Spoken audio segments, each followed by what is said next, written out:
I have $3.14. Is that enough for soup? The old woman's question was so quiet, yet it silenced the most expensive restaurant in Pittsburgh. Outside, snow buried the streets.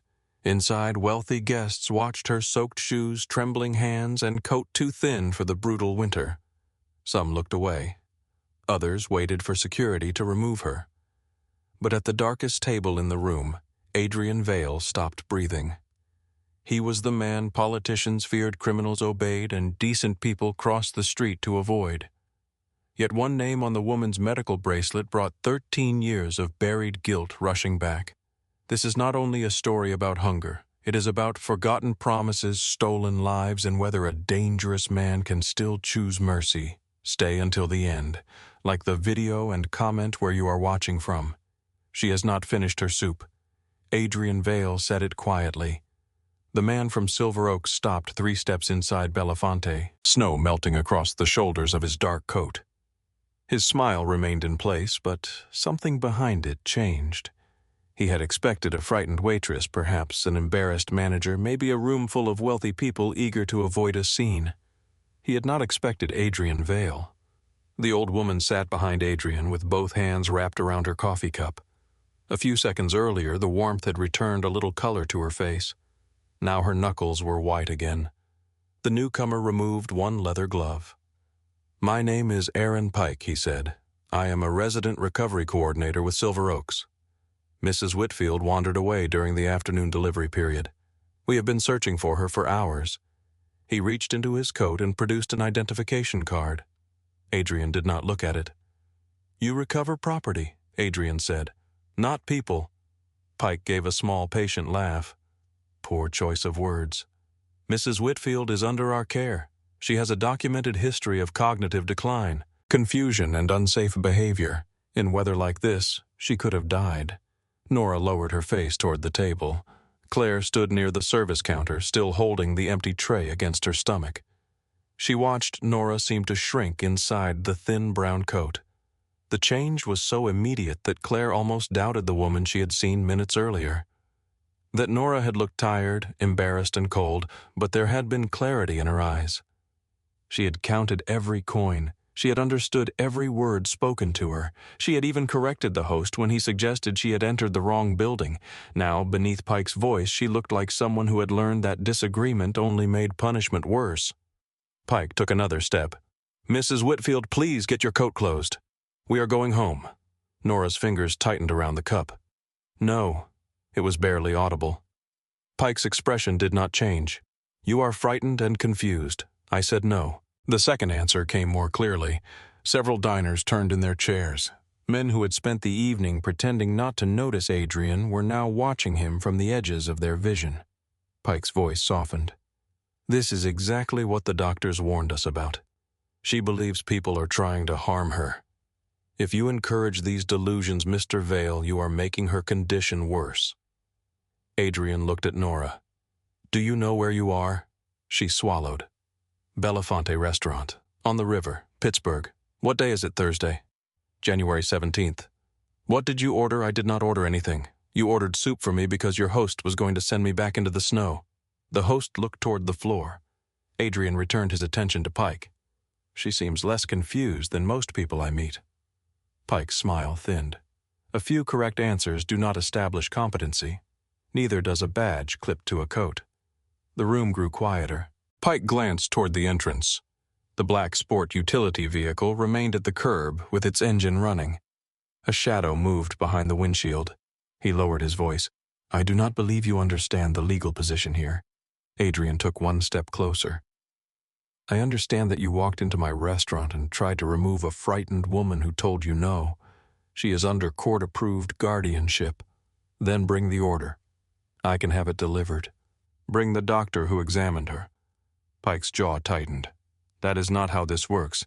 It is how it works tonight." Pike looked past Adrian at Nora. "Mrs. Whitfield, you are creating unnecessary trouble." Nora flinched as if he had raised a hand. Adrian saw it. So did Claire. The air around Adrian seemed to cool. "You will not speak to her again," he said. Pike tried to recover the smoothness in his voice. "Mr. Mercer will want to know why you are interfering. Tell him to come ask me. Silver Oaks has a responsibility to protect its residents. Adrian looked toward the window where snow pressed against the glass in soft white layers. Then your facility has already failed. Pike stared at him for a moment longer. Recognition had finally settled across his face. It was not simply that he knew Adrian owned the restaurant. He understood the dock's trucking routes, warehouses, unions, and old loyalties attached to that name. He slowly replaced his glove. This is a mistake. Adrian gave him no answer. Pike turned and crossed the dining room. The bell above the door rang once as he stepped outside. A moment later, the vehicle pulled away from the curb. The red lights disappeared into the snow. No one in Belafonte spoke until Adrian returned to the table. Nora still held the cup, but coffee trembled against its rim. "They will come back," she whispered. Adrian sat across from her. "I know. They always do." A man named Marcus Kane moved away from the bar and approached the table. He was in his middle 50s, with silver beginning at his temples and the tired eyes of someone who had spent decades studying doors before entering rooms. He leaned close to Adrian. Calvin Mercer owned Silver Oaks. Adrian did not look away from Nora. "I know the name. You know part of it." Marcus glanced at the remaining diners. Adrian lifted 2 fingers. The pianist stopped playing. The manager began politely guiding guests toward the coat room. No one complained. Within 10 minutes, Belafonte had emptied except for the staff, Adrian's men, and the old woman who had entered with $3.14. Claire carried fresh tea to the table. As she set it down, Nora touched her wrist. "Thank you, dear." The old woman's fingers were cold enough to make Claire shiver. "You are welcome." Nora looked at her face for a second too long. There was recognition there, not certainty perhaps, but something close. Claire felt it before she understood it. "Have we met?" she asked. Nora released her. "I have met many kind girls." The answer was gentle, but it was not an answer. Adrian noticed. Claire did not challenge her. She returned to the counter and began stacking menus, though her attention remained fixed on the conversation. Marcus pulled out a chair. "Mercer owns 7 senior residences in Pennsylvania," he said. 3 more across the Ohio line. He funds hospital boards, charity dinners, and political campaigns. Senator Thomas Weller attends his Christmas gala every year. Weller, Adrian repeated. He has people inside licensing offices, courts, and local police departments. Mercer does not send men with guns when he can send inspectors, attorneys, and judges. Nora gave a bitter smile. "That is why no one believes us." Adrian looked at her. "Start from the beginning." She stared into the tea. For a while, only the sound of dishes being washed in the kitchen reached the table. "I moved into Silver Oaks 2 years ago," she said. "It was not luxurious, but it was clean. The nurses knew our names. We could walk in the garden. We could keep our own bank accounts." What changed Mercer bought the place. Her thumb moved slowly along the cup. First, they replaced the director, then the nurse supervisor, then the bookkeeper. They said the new system would make our lives easier. What system they offered to manage our pensions and bills? They told us older people were common targets for fraud. Marcus's mouth tightened. Nora continued. "Some residents signed because they trusted the staff. Others signed because their children lived far away. Some of us did not understand what the papers allowed them to do." "Did you sign?" Adrian asked. "One document. When I first arrived. I thought it allowed them to pay the monthly fee from my pension." She looked directly at him. "It allowed them to control all of it." Claire stopped stacking menus. Nora's voice remained level, but the effort behind it was visible. "When I asked for cash to buy a birthday card, they told me residents were safer without money. When I demanded a copy of my account, they said I had already received one and forgotten." She glanced at the medical band around her wrist. "After that, the staff began writing down every disagreement. If I questioned a charge, I was agitated. If I asked why a door was locked, I was paranoid. If I remembered something they wanted forgotten, I was confused." Claire looked at the bracelet again. The words printed beneath Nora's name read, "Memory Support Resident. Return to Silver Oaks." It did not look like identification anymore. It looked like a label designed to erase whatever she said. "They reduced meals last month," Nora continued. 1 hot serving a day. Cold cereal in the morning, soup in the evening if the kitchen had enough. They said costs had increased. You still paid the same amount Marcus asked? More. They raised the monthly fee. Adrian's gaze moved toward the half-wrapped bread inside Nora's coat. "How long have you been saving food?" Nora's cheeks colored. "I was not stealing. I did not say you were." She lowered her eyes. 3 weeks. Something inside Adrian's face became still. Not blank. Still. Claire had seen that expression once before when a supplier tried to cheat the restaurant. The man had left Belafonte smiling nervously and never returned. Marcus recognized the change as well. "Adrian," he said quietly. Adrian ignored him. Why were the doors locked? They said residents were wandering. Were they some? Most were too sedated to stand without help. Claire turned sharply. "What medications?" Nora looked toward her. "I do not know all the names. Small white tablets in the morning, blue capsules at night. Sometimes they crushed them into applesauce. Were they prescribed?" "They said so." Claire came closer despite herself. "Did anyone become worse after taking them?" Nora's expression changed. Yes. The single word carried more weight than the rest. She looked down at her hands. People stopped speaking. People who used to play cards began sleeping through meals. A retired teacher named Walter forgot how to hold a spoon after they increased his pills. Claire pulled out a chair and sat. Adrian looked at her, but she was watching Nora. "My friend's mother was at Silver Oaks," Claire said. "Evelyn Harper." Nora's eyes lifted. For an instant, recognition flashed across her face. Claire saw it. "You knew her." Nora hesitated. "A lovely woman." Claire's throat tightened. "She died 6 months ago." "I know." The answer was too immediate. Claire leaned forward. "What happened to her?" Nora looked toward Marcus, then Adrian, measuring the room. "They said she died in her sleep." "That is what they told Rachel." Nora's fingers began trembling again. Evelyn kept asking about her pension. She said money had disappeared. She wanted her daughter called. Claire could barely breathe. Did they call her? No. Why not? They said family visits increased agitation. Claire looked away. She remembered Rachel crying into the phone, repeating the same sentence. "They would not even let me say goodbye." Adrian watched Claire absorb the possibility that grief had concealed something darker. "Did you see Evelyn before she died?" Claire asked. "The night before, how was she awake? Angry? Afraid?" Nora's voice weakened. The next morning they said her heart had stopped. Claire pressed her hand against her mouth. Marcus turned toward Adrian. "This is no longer a complaint about money."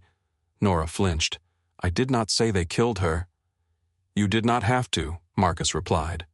Adrian sat back. "How did you get out?" "The delivery entrance opens when the food truck arrives. Usually 2 employees stand nearby. This afternoon, one went to answer a telephone call. The other left to smoke. You were waiting. For 3 days. You walked here." Nora nodded. "I remembered the restaurant name." Claire looked at her. "How again?" Nora hesitated. "Someone once told me a young woman worked here." "What young woman?" Nora's gaze settled on Claire's face. "Someone I hope to find." Claire felt a cold line travel down her back. Before she could ask more, Nora's eyes drifted toward the stairs. Fatigue had begun to hollow her expression. Adrian noticed and stood. "You need sleep." "I cannot go to a hospital." "No one said hospital. They will find me there. They will not find you upstairs." Belafonte occupied the first floor of an old brick building.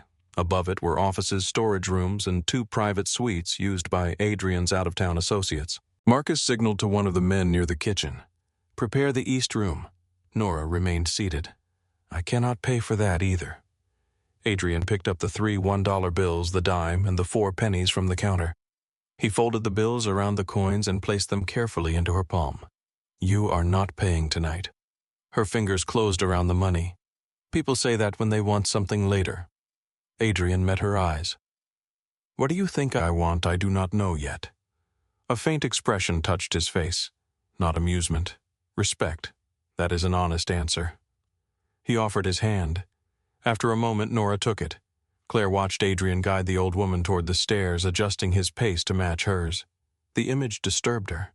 She had spent 11 months hearing stories about him in fragments. Drivers who disappeared after betraying him. Union officials who changed their votes after private meetings. Men who entered the back office confident and left unable to meet anyone's eyes. Yet his hand beneath Nora's arm was careful. His patience did not look performed. Claire wanted the contradiction resolved. Instead, it deepened. When Nora was settled upstairs with tea blankets and a guard outside the door, Adrian returned to the dining room. Most of the employees had gone home. Claire was lifting chairs onto tables. He watched her struggle with one before stepping closer. "You recognized Evelyn Harper's name." Claire set the chair down. "I told you, her daughter is my friend. Why did your expression change when Nora said she came looking for someone here? I do not know." "That is not true." Claire faced him. "You ask questions as if every person in this room belongs to you." "No." His answer came without offense. "I ask because people lie when they are afraid. And what do you do when they tell the truth? I decide whether the truth puts them in danger." "There. That." Claire pointed toward him. "You decide." Adrian studied her. Up close, he could see the exhaustion beneath her eyes and the small burn mark near her wrist from carrying hot plates. Her uniform had been repaired at the sleeve with thread that did not quite match. "You have worked here 11 months, he said. "Yes. You have not missed one shift. I need the hours. I pay more than most restaurants. I have more bills than most waitresses." "Medical bills." Claire's shoulders tightened. Adrian knew he had guessed correctly. "My father was sick for almost a year," she said. "Insurance covered enough to keep him in the hospital and not enough to let us survive afterward." "When did he die?" 13 years ago. The room seemed to narrow. Adrian kept his expression controlled. "What was his name?" Claire looked at him suspiciously. "Jack Dawson." For the first time that evening, Adrian's composure truly broke. It lasted less than a second. His eyes sharpened. His breath stopped. His right hand closed slowly at his side. Claire noticed. "You knew him." Adrian did not answer immediately. A hospital room rose inside his memory. Jack pale beneath fluorescent lights. A machine breathing beside him. Blood beneath the bandage even after the surgeons had promised the bleeding was controlled. A hand gripping Adrian's wrist. "Find Helen. Find Claire. Nora Whitfield will know where they went." Adrian had searched apartments, parish records, school registries, and old employment files. Helen Dawson had vanished. Nora Whitfield had moved. Now Jack's daughter stood in front of him wearing a waitress uniform in his restaurant. "What did you say your mother's name was?" Adrian asked. Claire's expression hardened. "I did not." What was it why Adrian looked toward the staircase? "Because Nora Whitfield knew your father." Claire stared at him. "You are certain no." It was the first lie he had told her. He knew. He simply was not ready to place 13 years of failure between them without proof. Claire folded her arms. "My mother's name was Helen." The silence between them changed. Adrian glanced toward Marcus, who stood near the office door. Marcus had heard enough. He gave a small nod and went upstairs to begin searching old records. Claire watched him leave. "What is happening?" Adrian looked at her. "I am finding out. That is not good enough. It has to be for tonight." Claire gave a sharp, humorless laugh. "Men like you always believe that. Men like me, powerful men. Men who think silence is protection." Adrian's voice lowered. "Sometimes it is, not for the person kept in the dark." She lifted the chair again and placed it upside down on the table. The conversation was over because she had decided it was. Adrian let her walk away. That choice surprised him. An hour later, Claire locked the rear entrance and stepped into the alley. Snow had covered the tire tracks behind the restaurant. The bus stop was 4 blocks away, past a row of closed warehouses and an abandoned tire shop. She pulled her coat tighter and began walking. A dark sedan eased away from the curb behind her. Claire heard the engine before she looked. The vehicle moved slowly enough to match her pace. The passenger window lowered. Silas Grant leaned across the seat. Claire Dawson. She kept walking. Grant was narrow-faced, clean-shaven, and always dressed as though he were collecting money for a bank instead of purchasing ruined family debts for pennies. "You missed your payment," he said. "I said Friday. Friday was 6 hours ago. I worked late. Interest works later." Claire did not answer. The sedan moved ahead and stopped across the sidewalk. 2 men stepped out of the back. Claire stopped beneath a broken streetlight. Her heart struck hard against her ribs, but she lifted her chin. "I do not have money on me." Grant opened his door and walked toward her. "This is not about what you have tonight. Then move your car. It is about reminding you what happens when people decide my patience has no value." He came close enough that she smelled mint on his breath. Claire forced herself not to step back. My father's hospital debt was $40,000. With fees. I have already paid more than that. With interest, you change the numbers every month. Grant smiled. Numbers change when people make me wait. Headlights appeared at the far end of the alley. A black car entered without hurry and stopped behind Grant's sedan. Two men stepped out. Claire recognized one as the guard stationed outside Nora's room. Grant's smile vanished. One of Adrian's men approached. Mr. Vale asks that you give Miss Dawson more time. Grant looked at Claire, then back at the man. I did not know she belonged to Vale. She does not belong to anyone. The answer came cold and immediate. Grant swallowed. Then this is a private matter. Not tonight. The two men behind Claire returned to the sedan without being told. Grant remained still for another second, trying to preserve whatever dignity fear had left him. Tell Vale that debt does not disappear because he says so. No one asked it to disappear. Grant climbed into his car. The sedan reversed, turned sharply, and left the alley. Claire stood beneath the streetlight, shaking with anger. Adrian's man opened the rear door of the black car. We will take you home. I did not ask for protection. No. Did he send you before I left? Yes.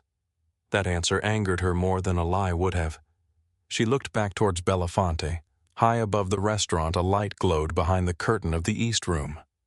Nora was safe there for the moment. Claire was safe in the alley because Adrian had placed men behind her without permission. She understood the kindness. She also understood the danger of becoming accustomed to it. She entered the car. Inside Belafonte, Marcus placed an old property record on Adrian's desk. The paper had yellowed at the edges. Helen Dawson rented a house in McKee's Rocks after Jack died, Marcus said. The property next door belonged to Nora Whitfield. Adrian remained standing beside the window. Marcus placed a second document beside the first. A school transfer record lists Claire Dawson, age 15. Adrian looked down at the name. 13 years earlier, Jack had saved his life. For 11 months, Jack's daughter had carried plates beneath Adrian's roof, worked until midnight, and walked home beneath the attention of a debt collector. He had passed her hundreds of times. He had never once asked her name. Marcus watched him carefully. What are you going to tell her? Adrian stared toward the street where the black car carrying Claire had disappeared into the snow. The truth. Marcus was silent. Adrian closed the file. When I know all of it. The words remained in Adrian's office long after Marcus stopped speaking. Outside the window, Pittsburgh had disappeared beneath the snow. Streetlights glowed in pale circles along the river, and the city looked quieter than it had any right to be. Adrian stood with one hand resting on the old property record. Claire Dawson. He had seen the name on schedules, payroll reports, and employee files. It had passed through his restaurant hundreds of times without touching the place in his memory where Jack Dawson still lived. Now it was impossible to look anywhere else. Marcus lowered himself into the chair across from the desk. You should sit. I am sitting. You are standing. Adrian looked down as if he had only just realized it. He moved to the chair behind the desk, but did not settle into it. His body remained tense, ready to rise again. Marcus opened another folder. Helen moved 3 times in 14 months after Jack died. Then she began using her maiden name. Claire was registered at school as Claire Morgan for 2 years. That is why we lost them. That is part of why. Adrian looked at him. Marcus did not soften the rest. The other part is that you stopped searching. The truth landed without drama. Adrian turned the ring on his finger. I searched for a year. You searched while building an organization, fighting 2 crews and trying not to get killed. That is not the same as making them your first priority. Adrian's eyes hardened. Marcus held his gaze. You asked me for the truth. No, I asked for records. You have records. The truth is that Jack trusted you with 2 people and you let time bury them. Adrian leaned back. For most men, speaking to him that way would have been dangerous. Marcus had earned the right years earlier. Silence settled between them. Then Adrian looked toward the staircase. Nora knew where they were. Once. She knew enough. She also vanished from the public record for years, sold her house, moved into assisted living, changed physicians. By the time we found her name tonight, she had already spent nearly a year inside Mercer's system. Adrian's jaw tightened. Marcus closed the folder. The question is not whether you failed. Adrian looked at him. The question is what you do now without turning Claire into another promise you control. Downstairs, the restaurant had gone dark except for the lights above the bar. The cleaning staff had left. Only the low hum of refrigeration units remained. Adrian walked out of the office and stopped at the landing above the dining room. For a moment he imagined Claire moving below him, carrying plates between tables, refusing to complain, never knowing that the man upstairs owed her family more than money could measure. He remembered Jack's laugh, loud enough to fill a warehouse. Jack had been the only man in Adrian's early life who corrected him without humiliation. You keep watching the door, Jack once told him during a meeting. That is good. But never watch the door so hard that you forget who is sitting beside you. Adrian had been 22 and impatient. People beside you are the ones who betray you. Jack had smiled. Sometimes. They are also the ones who take the bullet. 2 years later, he had proven it. The memory returned with cruel clarity.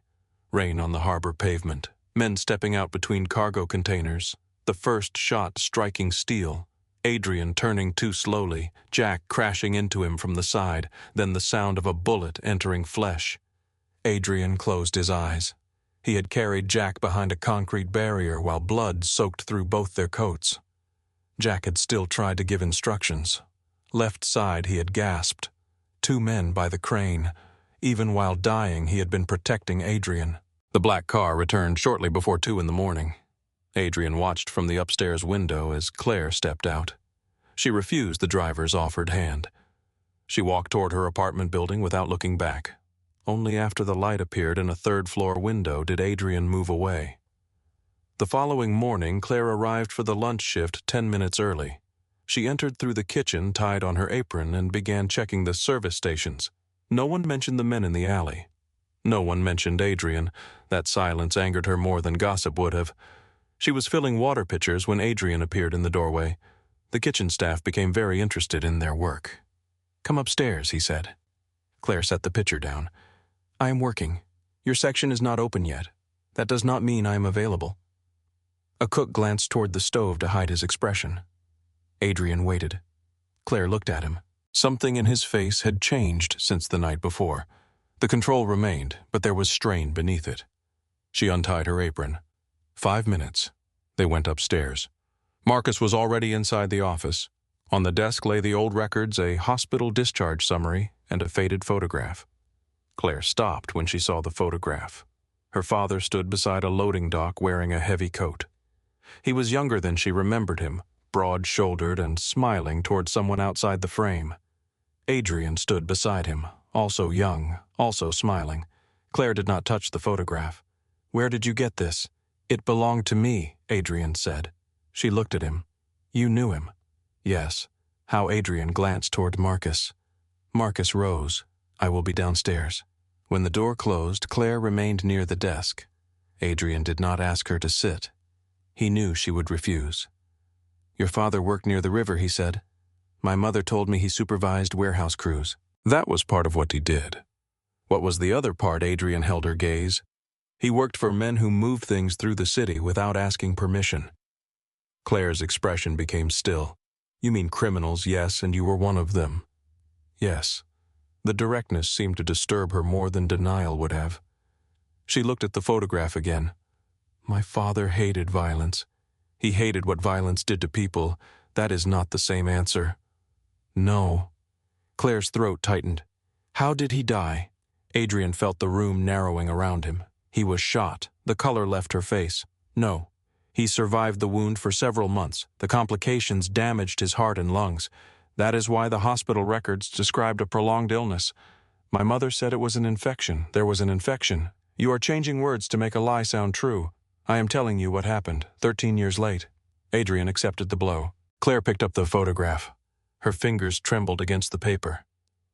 "Who shot him? Men trying to kill me." She looked up. Adrian did not turn away. He pushed me out of the line of fire.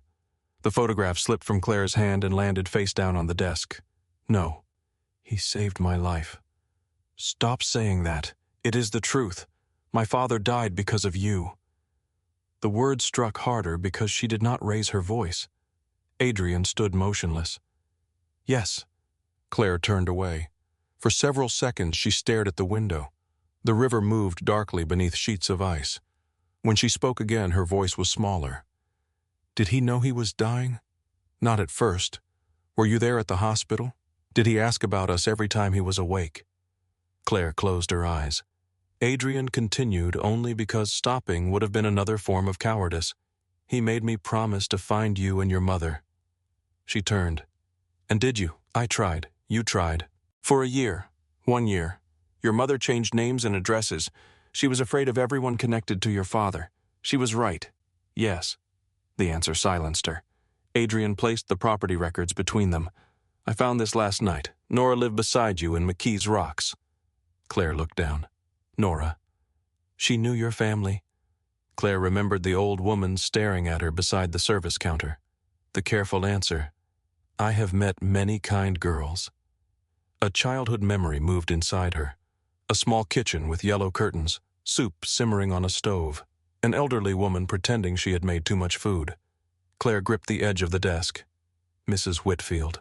Adrian watched recognition spread across her face. She lived next door. You remember her. I remember a woman named Nora. Claire's eyes filled, but she refused to let the tears fall. She used to leave bread outside our door. My mother told me not to take it. Nora would knock and say it would go stale if we did not help her. Adrian lowered his gaze. Jack's daughter had been hungry. Nora had fed her. The promise he failed to keep had been carried by a woman who now needed protection herself.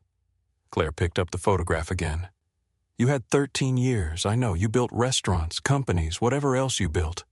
Yes. And never found us. No. She placed the photograph back on the desk. I need to see Nora. Adrian stepped aside.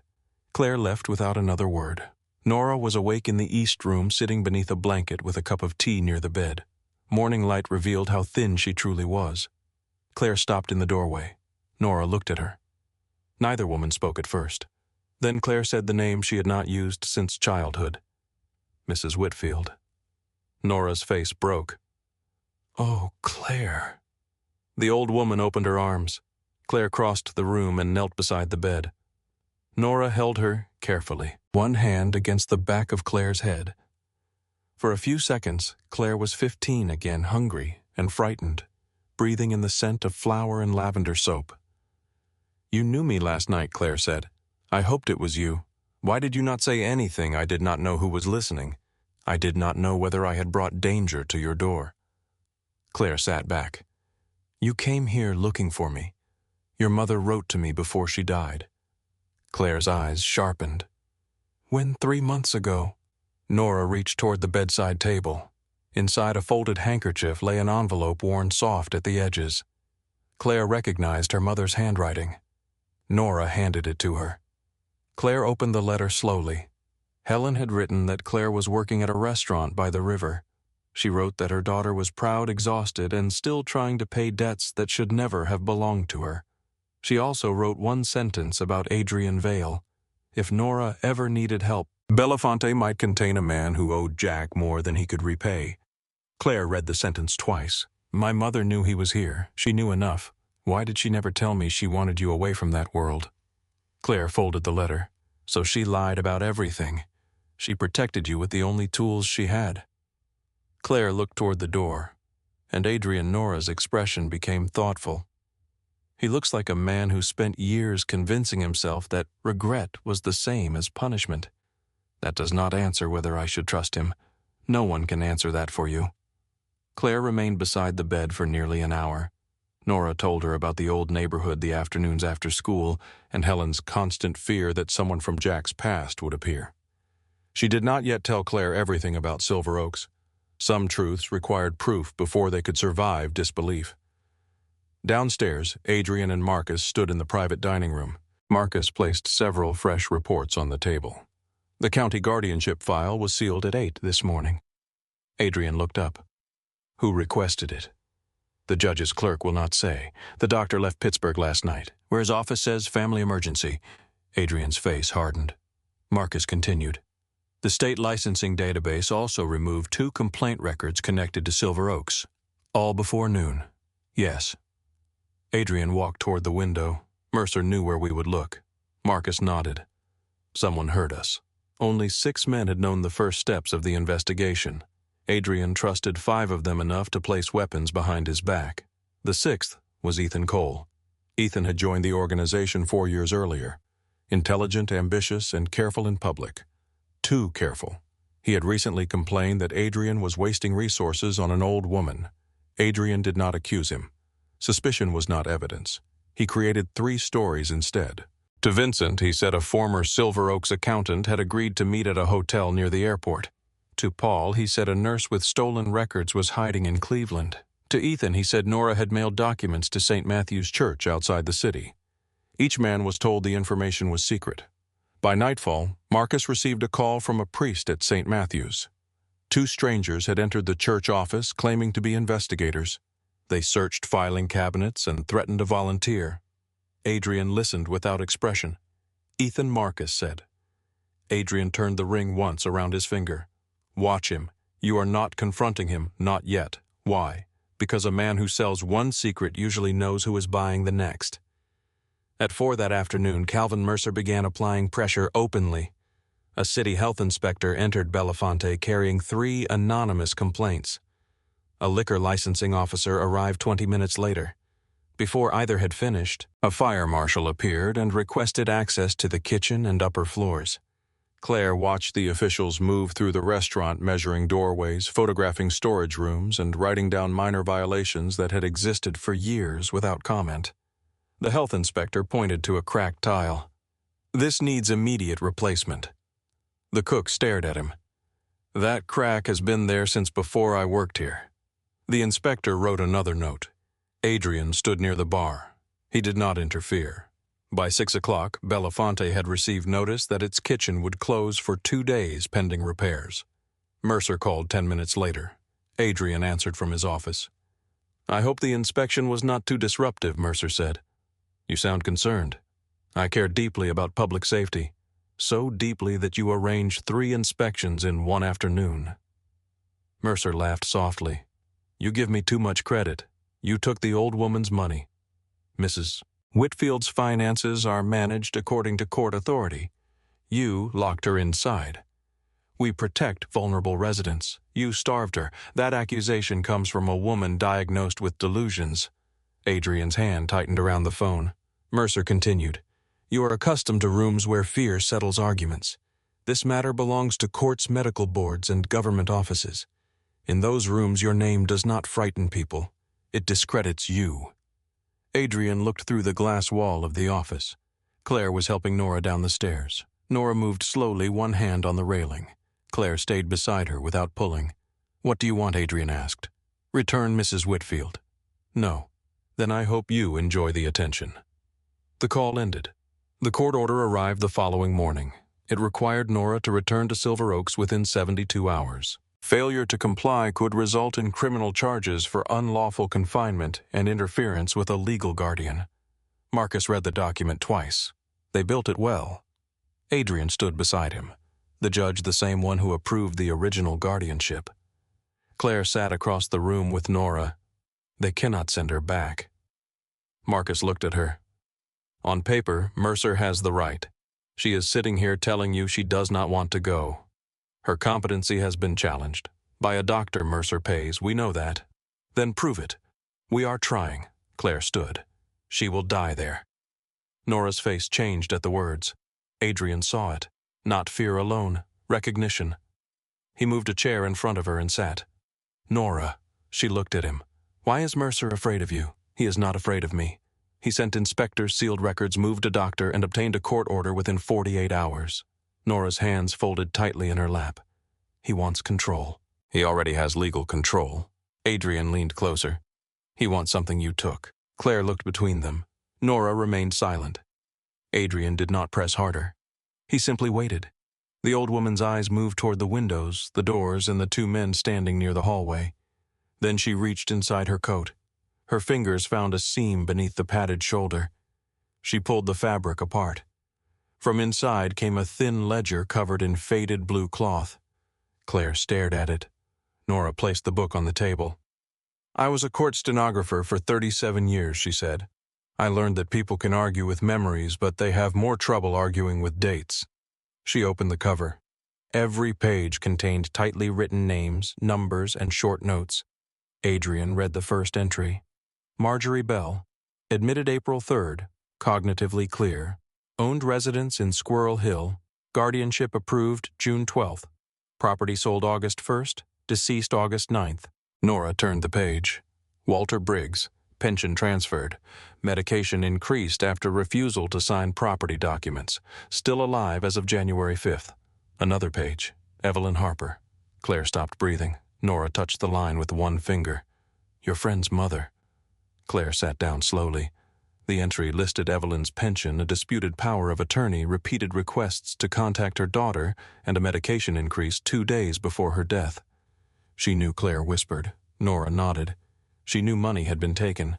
Did they kill her? I cannot prove what happened after the nurse closed the door. Claire looked at Adrian. Her eyes were bright with grief and rage. But you believe it? Yes, Nora said. She turned more pages. Dozens of residents, the lonely ones, the widowed. The people whose children lived across the country. The ones who owned homes, savings accounts, or valuable insurance policies. Assets transferred, medication changed. Death recorded as peaceful. Adrian closed the ledger gently. How long have you kept this? 11 months. How did they not find it? I moved the pages between 3 hiding places. I only bound them together after I decided to leave. Marcus examined the handwriting. This is enough to begin an investigation. Not enough to win one, Adrian said. Marcus nodded. Mercer's attorneys will say Nora copied rumors into a notebook. They will use her diagnosis against every line. Claire looked at the entries. What would be enough original records, Marcus said. Medication charts, physician orders, financial transfers. Something created by Mercer's own people. Claire lifted her head. I can read medication records. Adrian looked at her. No. She ignored him. I studied nursing for 3 years. I left before my final clinical rotation.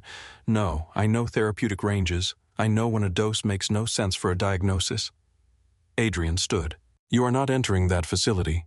Claire stood as well. You do not decide that. I decide who I send into danger. You are not sending me.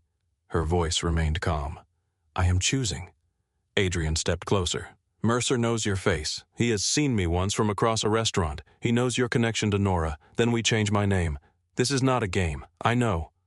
Claire placed one hand on Evelyn Harper's name. This was my friend's mother. Nora nearly froze to death trying to carry this out, and my father died protecting you. Adrian's expression changed. Claire continued. I have spent years letting other people decide what I can survive. My mother decided I could not survive the truth. Grant decided I could not escape a debt.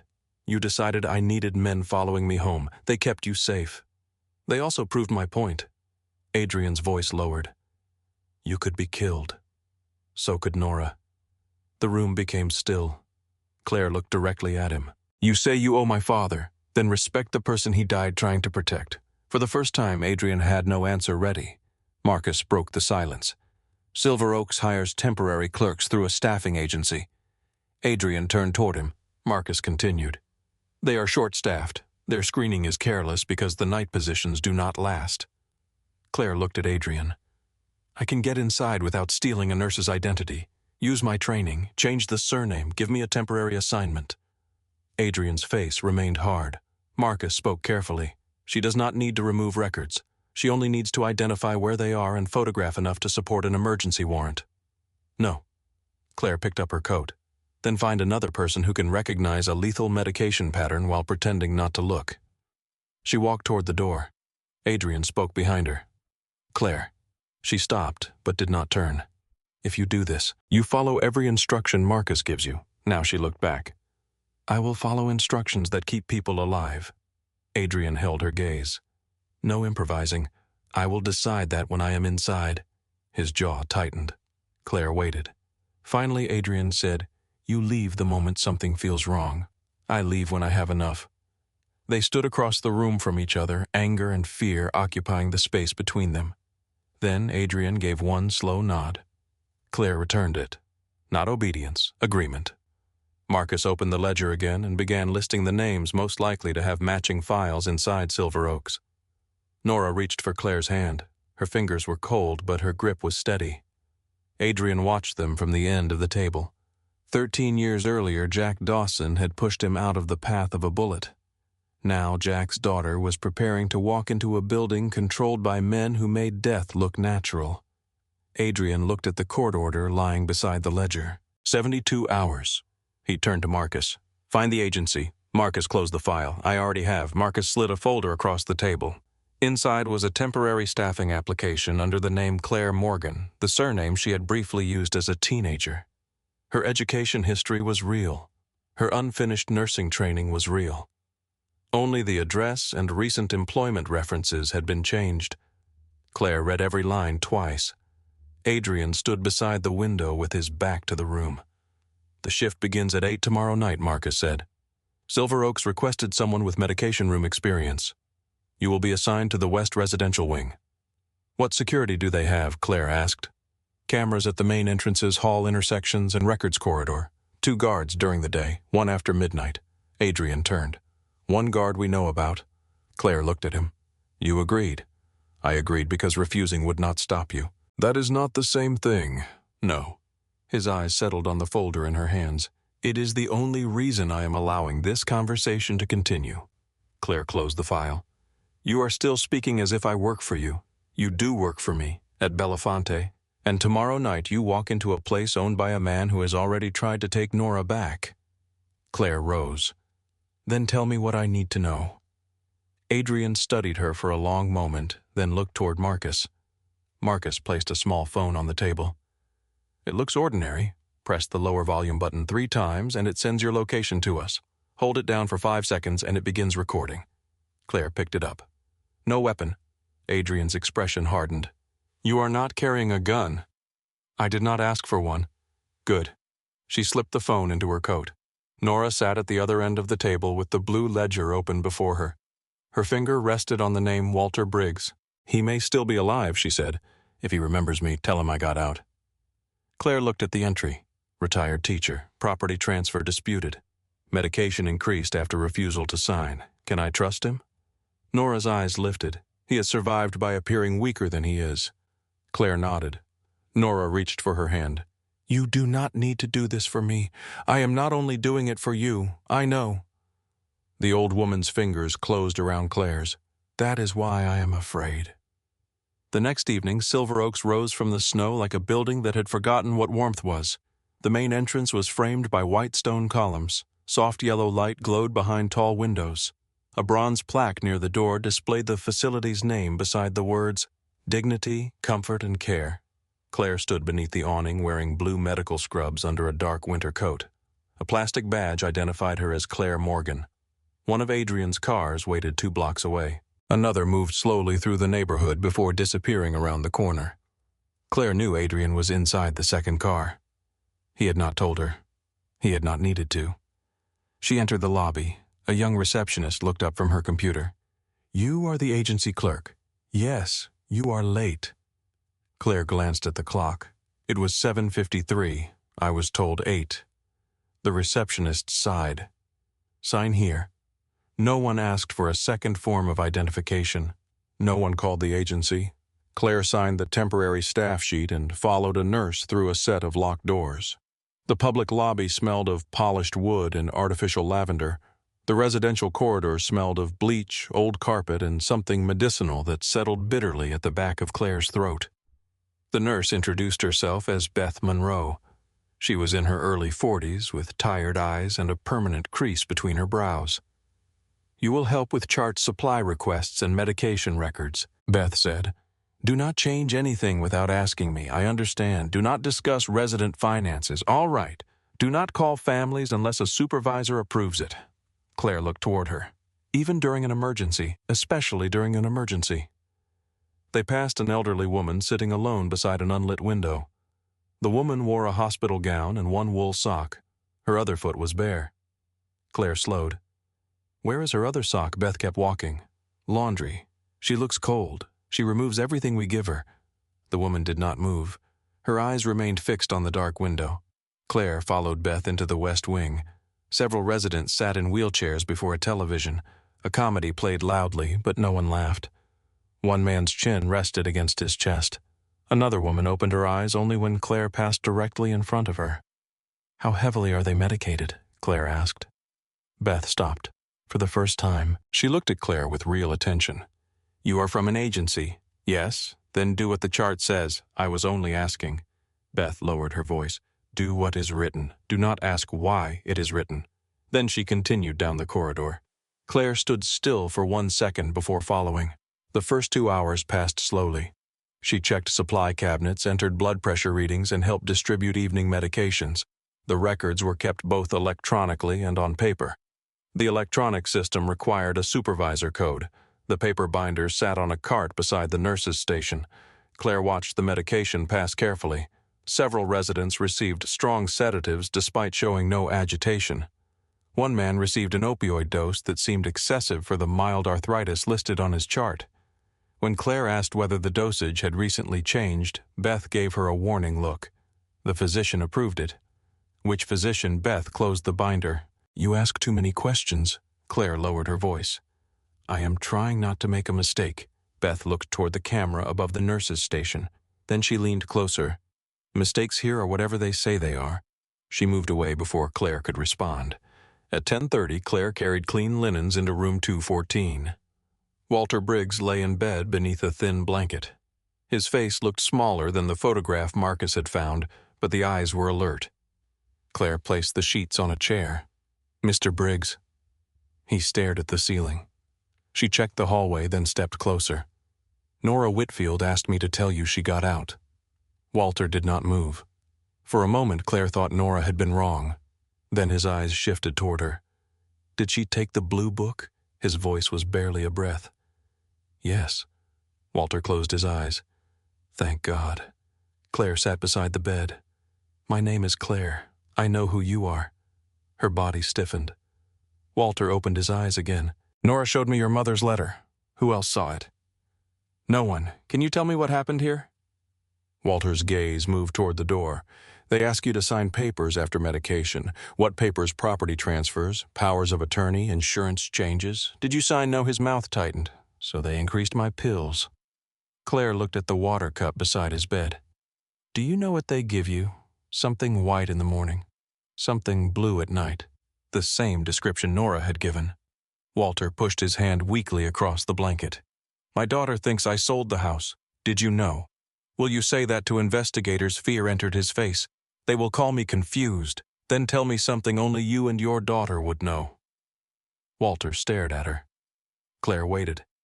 Finally, he said, "There is a loose brick behind the furnace in my old house. My wife hid our wedding money there in 1963. My daughter found it when she was 9. She never told anyone." Claire stored the detail carefully. "If I can reach her, would she believe you?" Walter's lips trembled. "She has to." Footsteps approached. Walter's expression emptied at once. His head rolled slightly to one side. Claire stood and began changing the pillowcase. Beth appeared in the doorway. "What are you doing, replacing the linens?" "This room was done earlier. The pillowcase was wet." Beth looked at Walter, then at Claire. "Finish and come back to the desk." When she left, Walter whispered without moving his lips. "Records room, end of the east corridor. Dead residents are kept in the back cabinet." Claire tucked the blanket beneath his arm. "I will remember." Near midnight, the facility quieted. The television was turned off. Doors clicked shut along the corridor. Beth sat at the nurse's station completing reports while another employee disappeared into the break room. Claire carried a box of supplies toward the east corridor. A camera watched the intersection. She paused beneath it and opened the box as if checking its contents. Then she continued toward the laundry room. At the next corner beyond the camera's view, she turned toward the records room. The door required a 4-digit code. Claire tried the number printed on the supply cabinet key. Nothing. She tried the last 4 digits of the facility telephone number. The lock remained red. Footsteps sounded behind her. Claire picked up an empty linen basket and turned. Beth stood at the end of the corridor. For several seconds, neither woman spoke. Then Beth walked closer. "You are lost. I was looking for extra blankets. No, you were not." Claire tightened her grip on the basket. Beth glanced toward the records room door. "You knew Nora Whitfield." It was not a question. Claire said nothing. Beth's eyes filled with fear. "You should leave. Are the records inside? Leave now. People died here." Beth looked over her shoulder. "You think I do not know?" Claire lowered her voice. "Then help me. I have a son. So did some of the people who died." Beth flinched. Claire stepped closer. "I am not asking you to carry anything out. I need the code." Beth shook her head. "If they know I opened that door, I'd disappear from this job. Maybe from more than this job. They already own your silence." The words hung between them. Beth's face tightened. Then she reached into her pocket and pulled out a key card. She pressed it against the lock. The light changed from red to green. "You have 10 minutes, she whispered. Claire entered. The room was narrow and windowless. Metal shelves held medical binders arranged by resident number. At the back stood 3 locked cabinets. Beth pointed toward the last one. "Deceased records." "How do I open it?" Beth removed a small key from her badge reel. Claire took it. "Why are you helping me?" Beth looked toward the corridor. "Because my mother is on the 2nd floor." Then she closed the door. Claire moved quickly. The files were arranged alphabetically. She found Marjorie Bell first. The medication chart showed a sharp increase in sedative dosage 4 days after her property transfer. The death certificate listed natural cardiac arrest. The prescribing physician was Dr. Stephen Laird. Claire photographed the chart, the order, and the identifying page. She found Evelyn Harper next. Her hands began to shake. The record showed repeated requests to contact her daughter. Each request had been marked as confusion-related behavior. 2 days before Evelyn's death, her opioid dose had tripled. There was no new diagnosis, no injury, no explanation. Claire photographed every page. Then she found something worse. An insurance document naming a Mercer-controlled company as beneficiary for a policy issued 6 weeks before Evelyn died. Claire stared at it. The room seemed to contract. This was not only theft, it was a machine built to profit from death. She sent the images through the encrypted application Marcus had installed. A small confirmation appeared. Received. Claire moved to the next file. Walter Briggs. His medication orders had increased steadily after he refused a property transfer. A note recommended an emergency competency hearing. Another form authorized Silver Oaks to petition for full guardianship. Claire photographed the documents. The phone vibrated once. 5 minutes. She opened a 4th file. The pages inside listed residents from facilities in Ohio and West Virginia. The same physician, the same law office, the same insurance broker. Claire photographed the directory page and the cabinet label. Footsteps sounded in the corridor, not Beth's quick, tired steps. These were slower, heavier. A man's voice spoke outside. "Where's the agency clerk?" Claire closed the file. Beth answered from farther down the hall. "West Wing. She is not there." Claire locked the cabinet and slipped the key into her pocket. The door opened. A man in a dark suit stood in the entrance. He was broad through the shoulders with close-cut hair and a security badge that read Wade Collins. His eyes moved from Claire to the open shelf. "What are you doing in here?" Claire held up a package of forms. "Beth asked me to find an old medication sheet." Collins looked toward the cabinet, which resident Claire's mind moved quickly. "Walter Briggs. He is alive, I know." "Then why are you standing beside deceased records?" Claire let confusion enter her expression. "I followed the labels." Collins stepped into the room. "Show me your phone." Claire felt the device in her pocket. "Why temporary staff are not permitted to photograph records. I have not photographed anything. Then you will not mind showing me." His hand extended. Claire glanced toward the hallway. Beth was nowhere in sight. Collins took another step. Phone. Claire's fingers moved toward her pocket. Before she could decide, an alarm erupted from the West Wing. A sharp electronic tone filled the corridor. A voice shouted for medical help. Collins turned his head. Claire recognized room 2114. Walter. He had created the distraction. Collins looked back at her. "Stay here." He hurried into the corridor. Claire waited until he reached the corner. Then she walked. She did not run. Her heart struck so hard that she could feel it in her throat, but her steps remained measured. At the nurse's station, staff rushed toward Walter's room. Beth stood near the medication cart. Their eyes met. Beth gave the smallest possible nod toward the rear exit. Claire continued past her. At the end of the hall, she pushed open the emergency door. Cold air cut across her face. The alarm sounded behind her as she crossed the parking lot. A black sedan waited near the service road. The rear door opened. Claire entered. "Drive." The car moved before the door fully closed. She looked back at Silver Oaks. Collins stepped through the emergency exit and stared after them. He lifted a radio to his mouth. Claire pressed the lower button on her phone 3 times. The location signal activated. The driver glanced at the mirror. "Did you get it?" "Yes." "How much enough to make them afraid?" A second car followed half a block behind. Claire recognized Adrian at the wheel. She leaned back and closed her eyes. The first impact came without warning. A pickup truck struck the rear side of their sedan. Metal screamed. The driver fought the wheel. The car spun across the road and crashed into a snowbank. Claire's shoulder slammed into the door. Glass burst across the seat. For a moment there was no sound except the engine grinding against packed snow. Then the driver shouted, "Stay down." 2 men climbed out of the pickup. One carried a metal bar. The other held a handgun low beside his leg. Claire reached for the door handle, but it would not move. The armed man approached. Headlights flooded the road behind him. Adrian's car stopped at an angle. He stepped out. The man with the gun turned. Adrian crossed the distance before he could raise it. His hand closed around the weapon. A sharp movement twisted the man's wrist. The gun fell into the snow. Adrian struck him once beneath the jaw. The man collapsed. The second attacker swung the metal bar. Adrian moved aside. The bar cut through empty air. He caught the man's arm, drove an elbow into his ribs, then forced him face first onto the hood of the pickup. The man tried to rise. Adrian struck him behind the knee. He went down. There was no shouting, no wasted movement, no rage visible on Adrian's face. That calm frightened Claire more than anger would have. He picked up the fallen gun, removed the magazine, and threw both pieces in opposite directions. Then he came to Claire's door. "Are you hurt?" She stared at the blood on his knuckles. "Claire, I am all right." He forced the damaged door open and offered his hand. She took it. The same hand that had just broken a man's wrist closed around hers with impossible care. Adrian helped her from the car. She looked at the 2 men groaning in the snow. "You could have killed them." "Yes." The answer was immediate. "But you did not." "No." "Because I was here," Adrian looked at her. "Because you asked me to be better than that." Claire's breath caught. For a second, the road, the snow, and the damaged cars disappeared behind the weight of his gaze.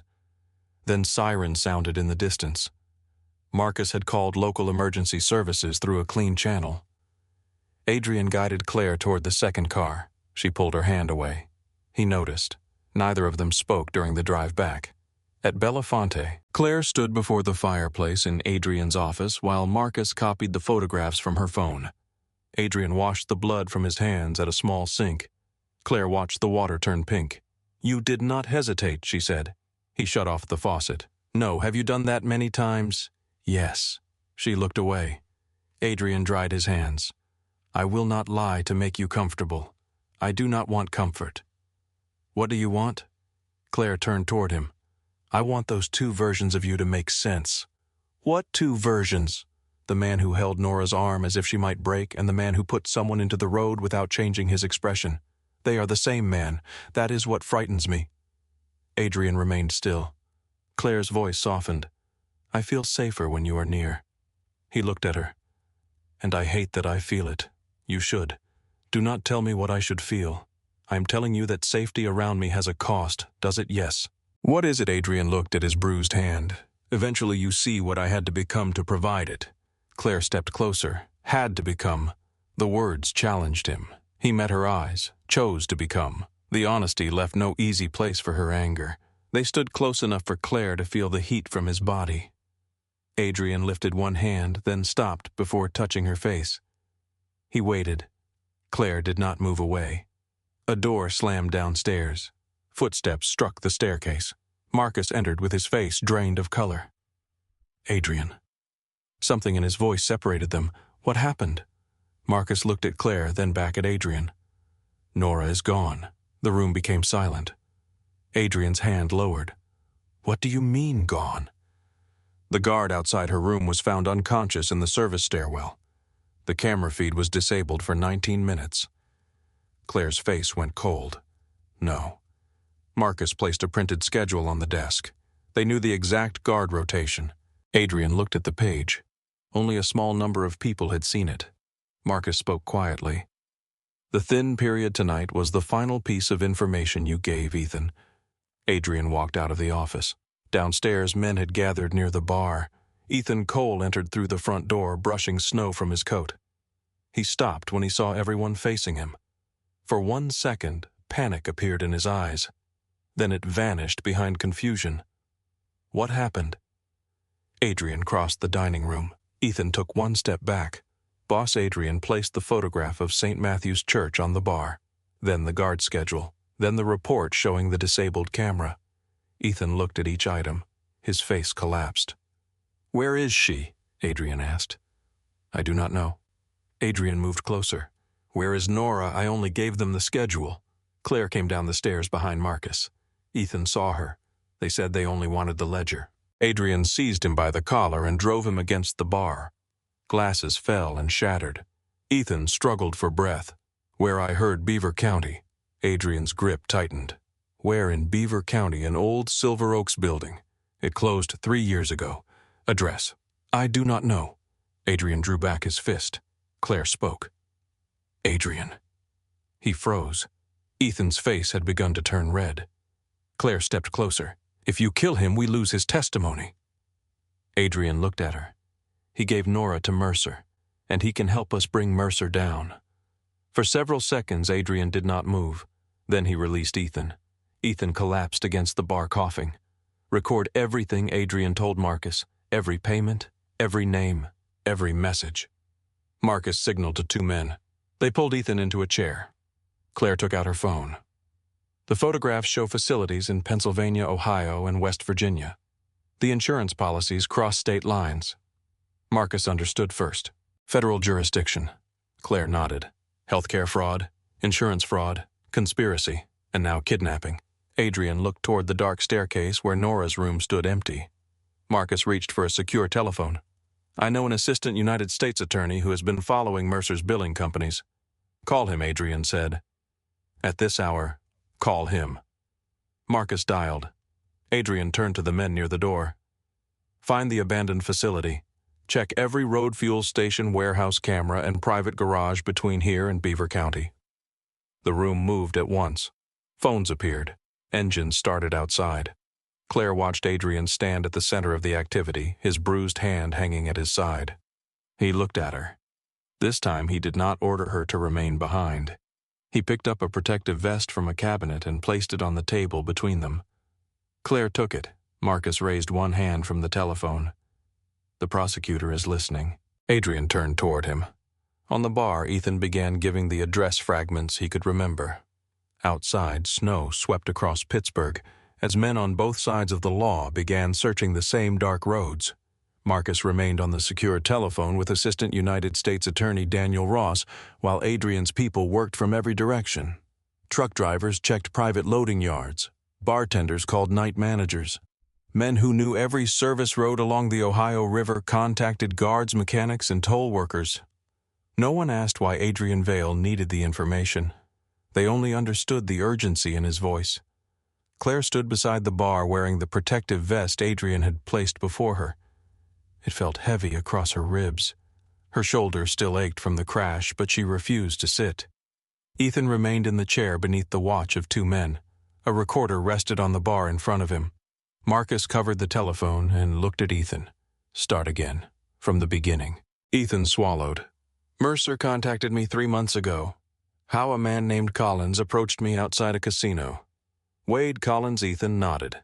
He said Mercer knew I was being overlooked. He knew I had debts. He knew things about my brother. Adrian stood several feet away. "What things?" Ethan looked at him. "My brother was moving stolen medication through Ohio. Mercer had proof. So you sold him information. At first small things. Meetings. Which inspectors you paid attention to. Which lawyers Marcus used." Adrian's expression did not change. Ethan lowered his eyes. Then Mercer wanted to know about the old woman. "Where did they take her? I only heard pieces." "An old facility outside Rochester, near a road with a quarry." Marcus repeated the information into the telephone. Ross's voice came faintly through the receiver. Claire moved toward Ethan. Who went inside Belafonte, I do not know. You gave them the schedule. Yes. You knew Nora could be killed. Ethan looked at her. They said they needed the book. You believed them, no. Claire's face tightened. Ethan looked away. I told myself it was not my decision. Adrian stepped closer. That is what cowards say when they want the reward without carrying the act. Ethan's mouth trembled. Adrian stared at him another second, then turned away. A man near the front window raised his phone. Boss. Adrian looked toward him. A fuel station outside Ambridge has a camera on the highway. Black sport utility vehicle passed 40 minutes ago. Plate matches the vehicle from Belafonte, direction northwest. Another phone rang, then another. A tow truck driver had seen the same vehicle near an abandoned care facility outside Rochester Township. The building had once belonged to Mercer Health Holdings. Lights were visible on the second floor. Marcus gave the location to Ross.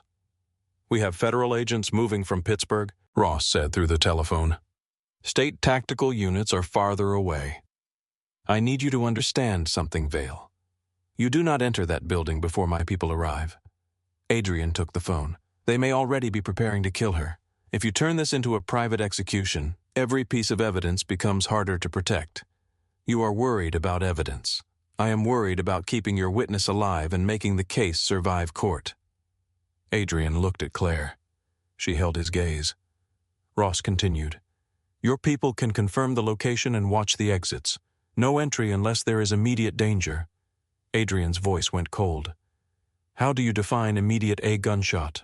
Fire. Someone being carried out. Something you can explain to a judge. Adrian handed the phone back to Marcus. Tell him we understand. Marcus looked at him carefully. Do we? Adrian reached for his coat.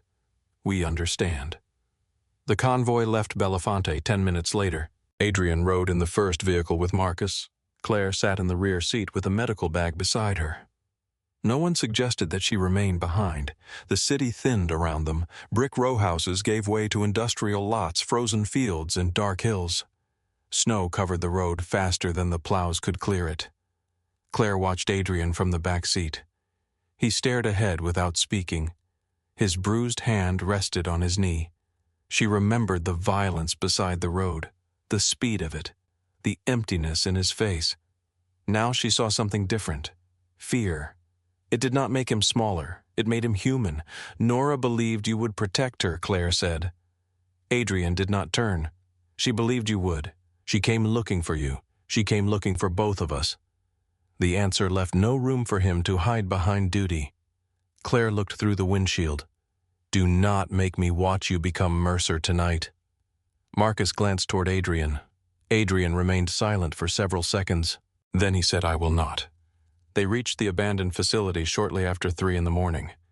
The building stood beyond a rusted gate surrounded by trees and dead grass hidden beneath snow. A broken sign leaned near the entrance. Mercer Residential Services.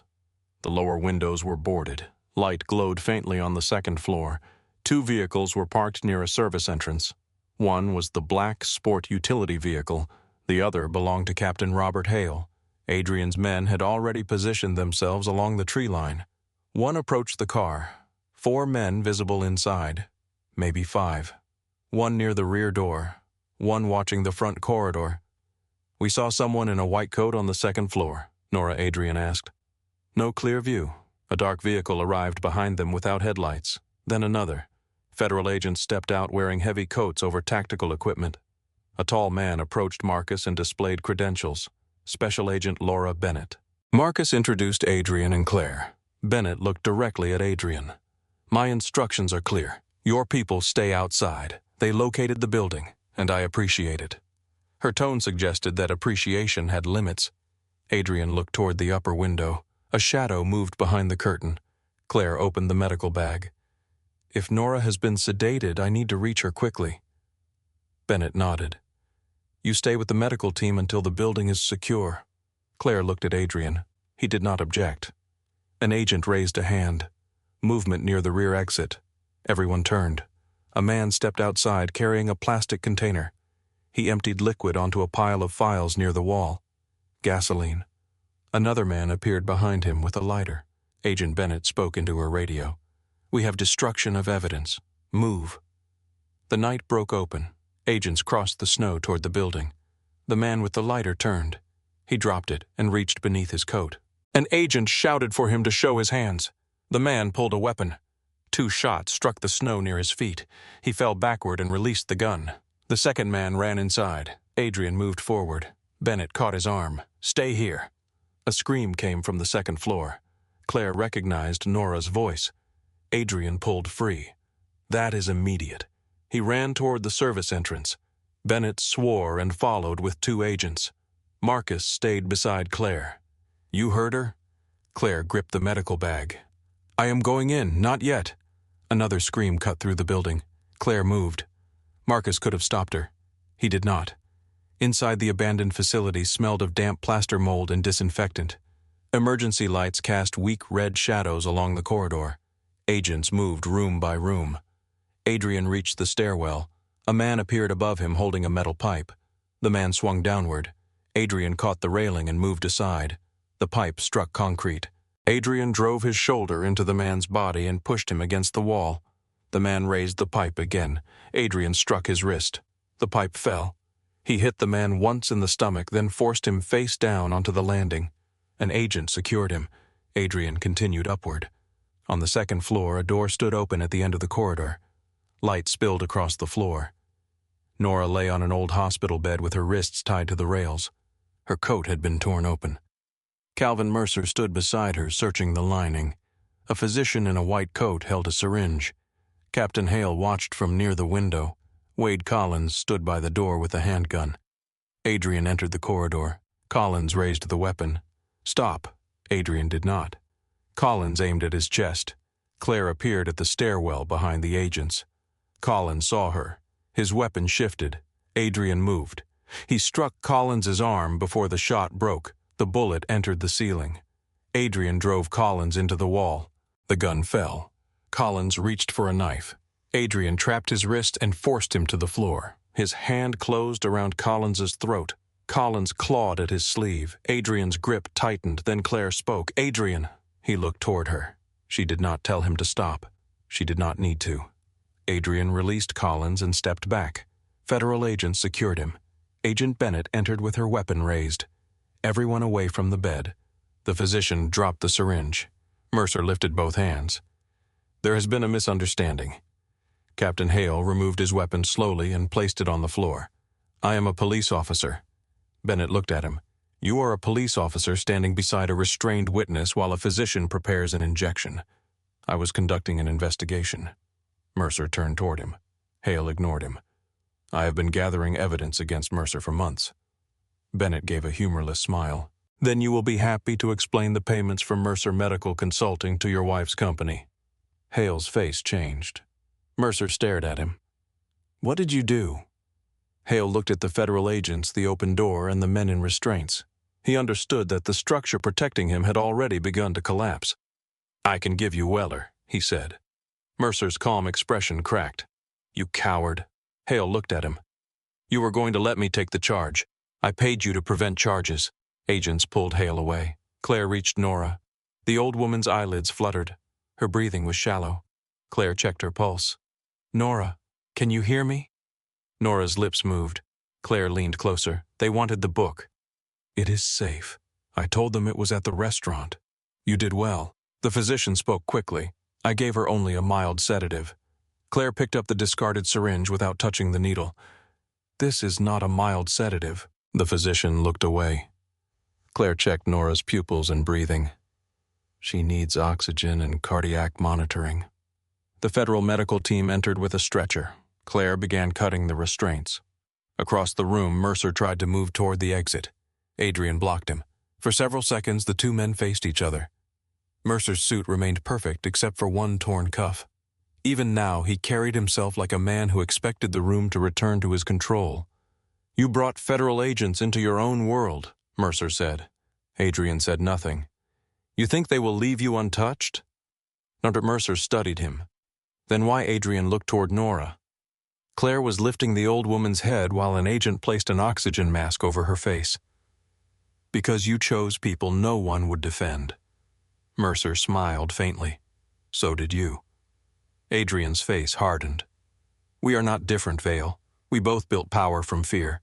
We both decided who deserved protection and who did not. Adrian stepped closer. Mercer did not retreat. The difference is that I used signatures instead of bullets. Adrian seized him by the throat and drove him against the wall. Mercer's head struck plaster. Agents shouted.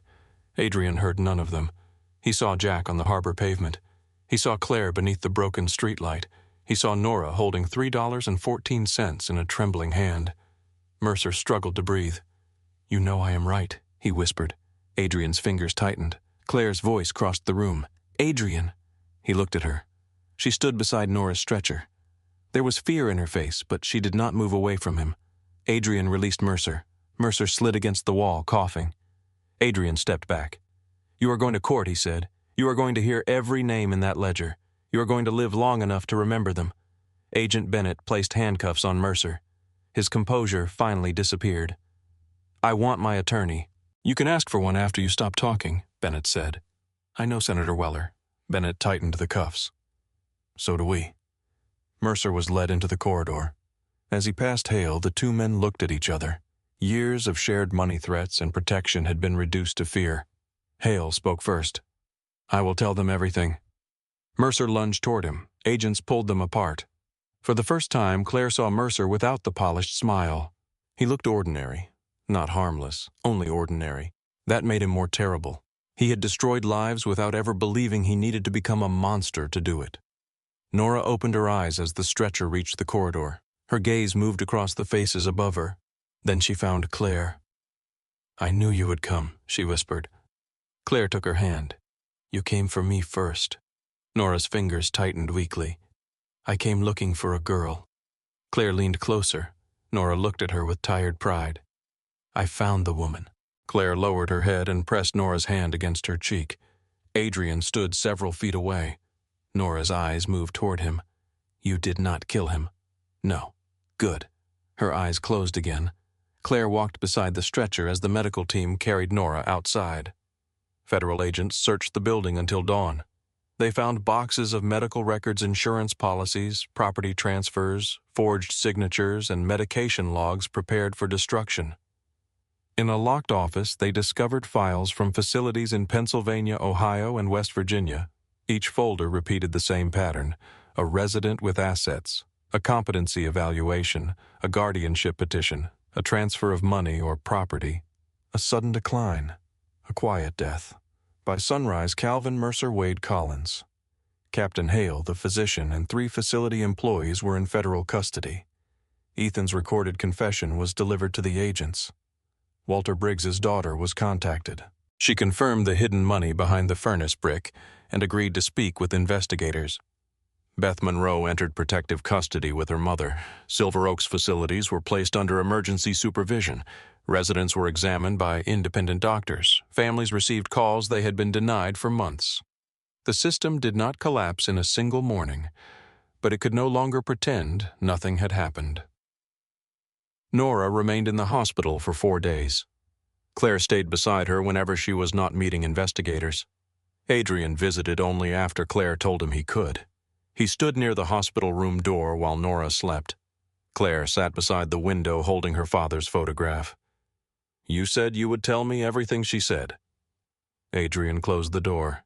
He did not sit. Your father worked with me for 6 years, doing what? Protecting shipments, settling disputes, collecting money, hurting people. Yes. Claire looked at the photograph. Did he kill anyone? Adrian did not answer immediately. I do not know everything he did before he met me. I know he carried a gun. I know he used it. Claire's eyes filled. My mother told me he was gentle. He was. That does not fit. People rarely fit inside one truth. Claire looked toward Nora. Was he a good man? Adrian's voice softened. He was a man who knew what darkness cost and kept trying to protect something decent inside himself. He reached inside his coat and removed a small silver medal. St. Michael stood engraved on one side. The metal had worn smooth around the edges. Jack gave me this at the hospital. Claire accepted it. Her thumb moved across the surface. He wore this every day. Why did you keep it? Because it was easier than admitting I failed him. Claire closed her hand around the metal. Adrian looked at her. I cannot return the years your mother spent afraid. I cannot return the time you lost with him. I cannot make the debt, the hunger, or the lies disappear by writing a check. No, I will not ask you to forgive me because I rescued Nora. Good. I promised your father I would protect you. Claire stood. You do not get to decide what that means. Adrian nodded. Then you decide. She studied him carefully. No men following me unless I ask. Agreed. No paying my debt secretly. Agreed. No deciding where I work or whether I return to school. Agreed. And no pretending the things you have done disappear because Mercer was worse. Adrian's eyes remained on hers. They do not disappear. Claire looked at the bruises across his hand. What happens now? I give the federal prosecutor information about Mercer. Only Mercer numbers she understood. Your own operations. Yes, you could lose everything. Adrian glanced toward Nora's sleeping face. No, Claire waited. He looked back at her. Not everything. 2 weeks later, Adrian entered the federal building with Marcus and an attorney. He carried records from companies he had spent years protecting. Some associates abandoned him. Others threatened him. Several legitimate contracts collapsed when his cooperation became known. Belafonte remained open, though half the private tables stood empty. Adrian accepted every loss without complaint. He had spent years believing punishment was something one man imposed on another. Now he understood that accountability meant placing the weapon down and remaining in the room. Claire watched from a distance. She did not forgive him at once. She did not trust him because he wanted to change. She watched what he surrendered. She watched whether he kept asking before entering her life. She watched whether his promises remained true when no one praised him for them. By the time the last snow disappeared from Pittsburgh, Nora could walk without assistance. The three of them stood outside Belafonte one quiet morning as sunlight moved across the river. Nora looked at the restaurant doors. A year ago, I thought I would die without anyone believing me. Claire slipped her arm through Nora's. Adrian stood on her other side. Nora looked from one to the other. Now people are finally saying their names. Across the street, construction workers removed the old lettering from a small office building that would soon serve elderly residents and families seeking help. Claire watched the empty wall, waiting for a new name. Then she turned toward the restaurant as the kitchen lights came on and the first pot of soup began to warm. 6 months passed before the office across from Belafonte opened its doors. By then the snow had melted from Pittsburgh, returned as rain, and given way to a summer that carried the smell of the river through every open window. The building had once held an insurance agency. Its rooms were small, its carpet worn, and its heating system unreliable. Claire rejected 3 more impressive locations before choosing it. This one is close to the bus lines, she told Adrian. The other buildings had elevators. This one has a ground floor entrance. The roof leaks. It will be repaired. Adrian looked toward the water stain above the reception desk. It should have been repaired before you signed the lease. Claire folded her arms. You asked me to decide. I did. And now, I am deciding. Adrian looked at her for several seconds, then nodded toward the contractor standing near the door. Replace the roof. Claire sighed. With foundation money. With my money. No, it is a roof, Claire. It is control disguised as generosity. The contractor took one careful step backward. Adrian lowered his voice. Then consider it rent owed by Belafonte for taking over half the sidewalk every evening. Claire tried not to smile. That is not legally accurate. Marcus can make it accurate. From the corner, Nora looked up from a stack of forms. Both of you are exhausting. Claire turned. Nora wore reading glasses low on her nose and a red scarf despite the warm afternoon. Her strength had returned slowly, though she still tired after several hours. On the desk before her lay draft documents for the Whitfield Dawson Center for Elder Justice. Claire had chosen the name without consulting Adrian. When he first saw it, he stared at the paper for a long time. My name is not there, he said. That is the point. Nora had laughed. The center belonged to the people who had been ignored, not to the man trying to repair his conscience.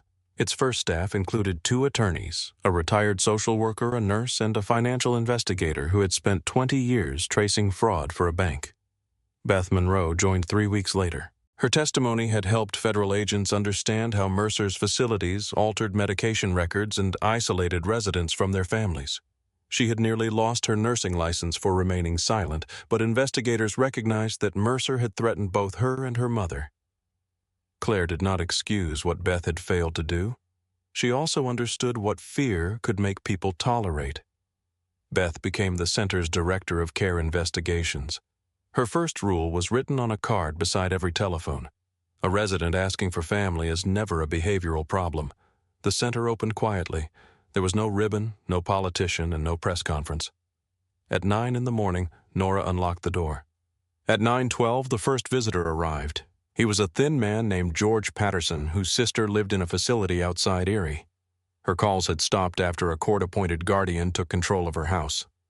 George carried a grocery bag filled with bank statements, medical bills, and letters returned unopened. He apologized for bringing so much paper. Nora placed both hands on the bag. Paper is where people hide the truth when they are too respectable to use a weapon. She led him into the consultation room.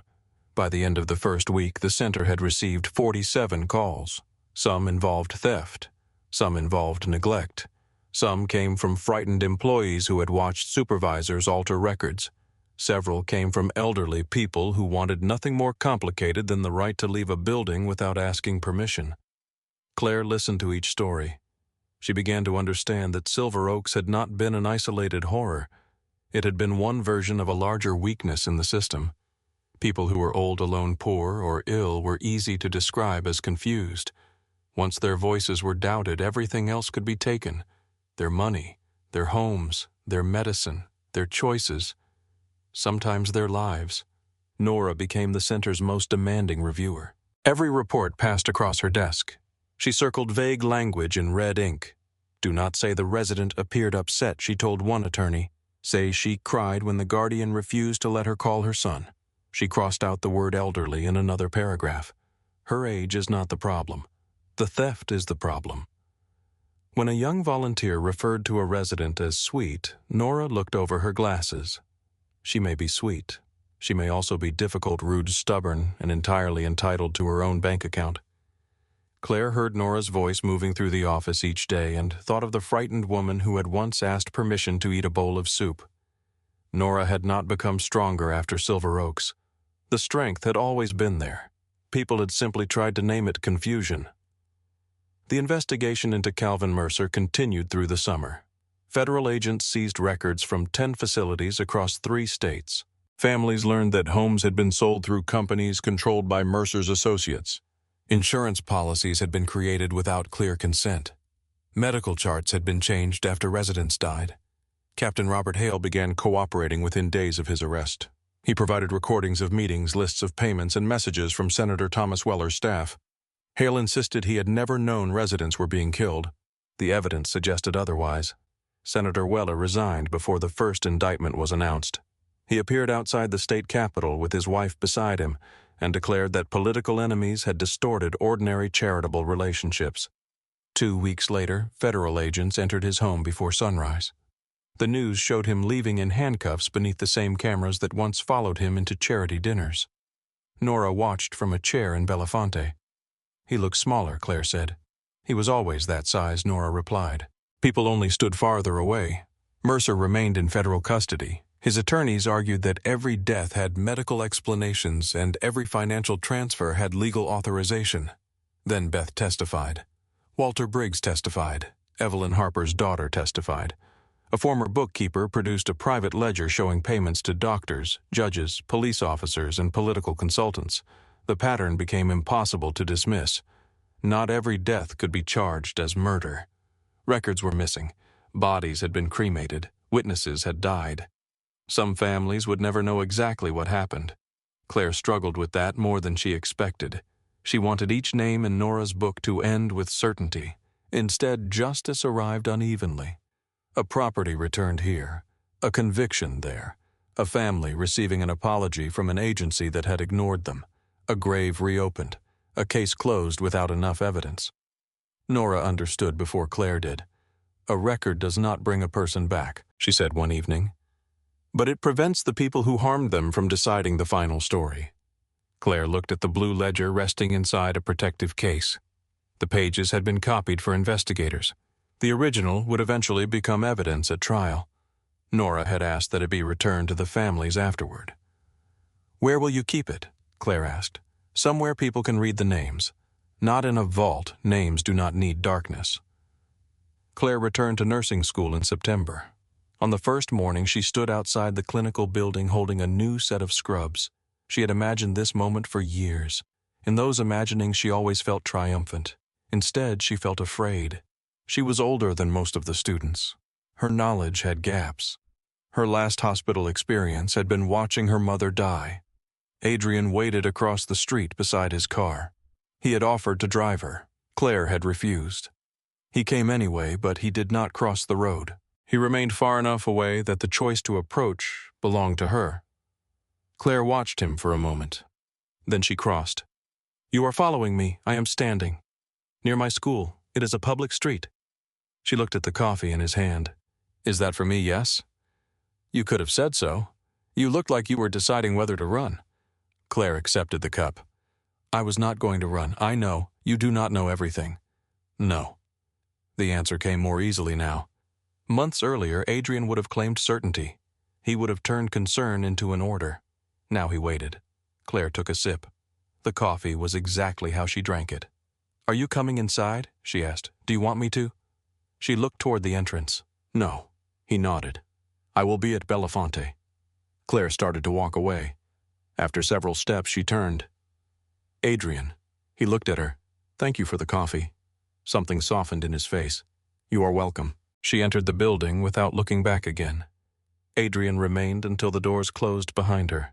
His own life had changed less visibly, but more completely.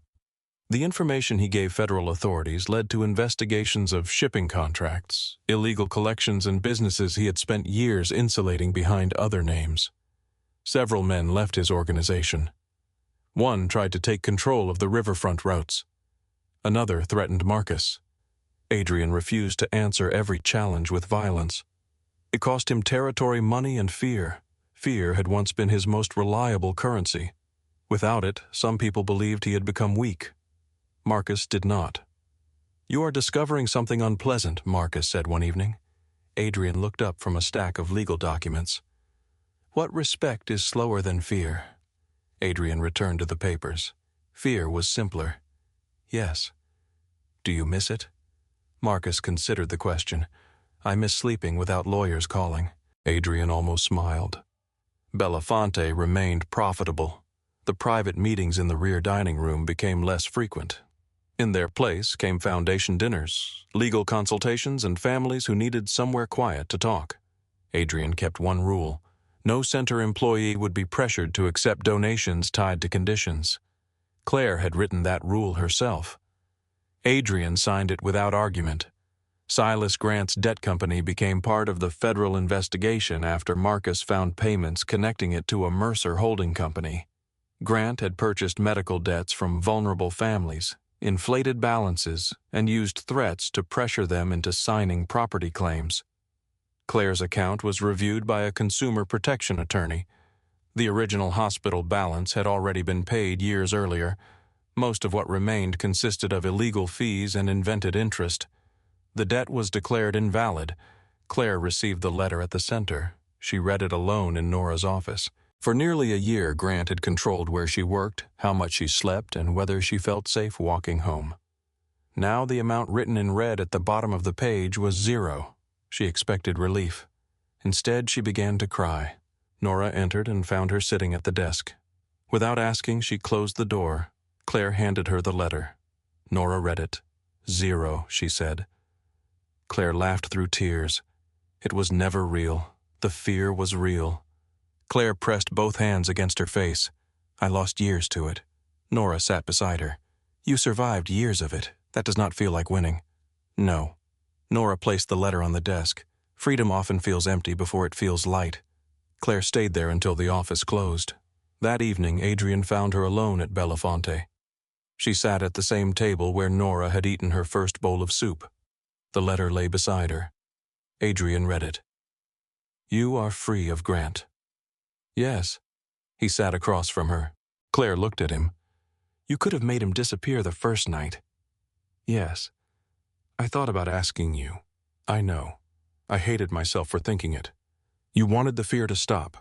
She traced the edge of the letter. If you had done it your way, I would have owed you. Adrian leaned back. Perhaps. No. I would have believed I did. He understood the distinction. Claire looked toward the kitchen. You let me find another way. You told me to. You listened. I am learning.